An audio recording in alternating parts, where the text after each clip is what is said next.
So దానిలో భాగంగా ప్రతి ప్రశ్న కూడా ఆయన ప్రస్తుతం కాళేశ్వరం ప్రాజెక్టు నిర్మించిన తర్వాత నూతన ఆయకట్టు తెలంగాణలో ఎంతవరకు వచ్చింది, ఎన్ని ఎకరాలకు నీళ్ళు ఇచ్చాము, ఎంత సాగు జరిగింది, దాంతో పాటుగా ఎంత వరి ధాన్యం ఉత్పత్తి అయింది అనేది కూడా ఆధారాలతో సహా కేసీఆర్ చెప్పినట్టుగా కూడా మనకైతే సమాచారం అందుతుంది. దాంతో పాటుగా ఇక చూడాలి మిగిలిన ప్రశ్నలు, ముఖ్యంగా కాళేశ్వరం ప్రాజెక్టు నిర్మించేటప్పుడు కేబినెట్ ఆమోదం ఉందా లేదా అని కూడా కమిషన్ కేసీఆర్ అడిగినట్టుగా కూడా తెలుస్తుంది. కేబినెట్ ఆమోదం ఉంది అని చెప్పినట్టుగా కూడా తెలుస్తుంది. దాంతోపాటు ఎందుకు ప్రత్యేక ఒక కార్పొరేషన్ ఏర్పాటు చేశారు, కాళేశ్వరం ప్రాజెక్టు నిర్మించే సమయంలో ప్రత్యేకించి కాళేశ్వరం కార్పొరేషన్ ఎందుకు ఏర్పాటు చేయాల్సి వచ్చింది, దానికి నిధులు ఏ విధంగా చెల్లింపులు జరిగాయనే ప్రశ్న కూడా కమిషన్ కేసీఆర్ అడిగినట్టుగా కూడా తెలుస్తుంది. సో అందుకు అతిపెద్ద ప్రాజెక్టు కాబట్టి, ప్రపంచంలోనే అతిపెద్ద లిఫ్ట్ ఇరిగేషన్ ప్రాజెక్టు కాబట్టి అందుకు ఒక కమిషన్ ఏర్పాటు చేయాల్సి వచ్చింది, కార్పొరేషన్ ఏర్పాటు చేయాల్సి వచ్చింది.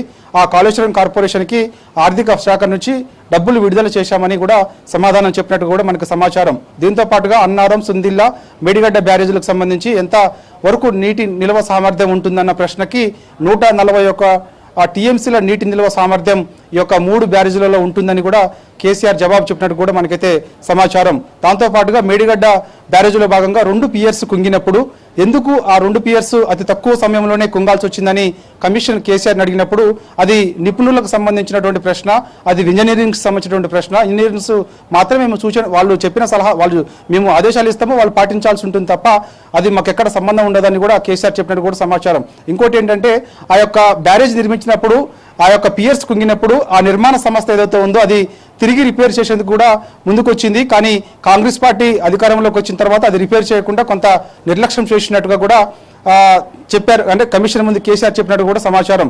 అంతేవిధంగా కాళేశ్వరం ప్రాజెక్టు నిపుల ప్రాజెక్ట్ అని పెద్ద ఎత్తున ప్రజల్లోకి కాంగ్రెస్ పార్టీ తీసుకెళ్లింది. అది పూర్తిగా అవాస్తవం.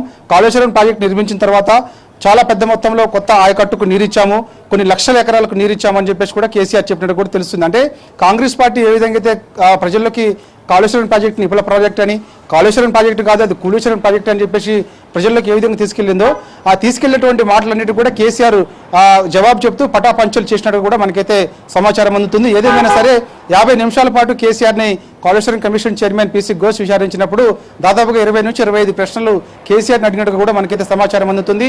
ప్రతి ప్రశ్నకు కూడా ఆధారాలతో సహా, అంటే ఏంటి, కేంద్రం నుంచి తీసుకున్నటువంటి అనుమతులు ఏ విధంగా ఉన్నాయి, ఆ అనుమతులన్నీ కూడా ఎప్పుడు తీసుకున్నాము ఏంటి, దాంతో పాటుగా అప్పుడు మహారాష్ట్ర ప్రభుత్వంతో చేసుకున్నటువంటి ఒప్పందం ఏంటి, అప్పుడు మహారాష్ట్ర ముఖ్యమంత్రి ఫడ్నవీస్ ఉన్నారు కాబట్టి ఆ ఫడ్నవీస్ తోటి చేసుకున్నటువంటి ఒప్పందం ఏంటి, ఇవన్నీ కూడా ఆధారాలు సంతకాలతో కూడినటువంటి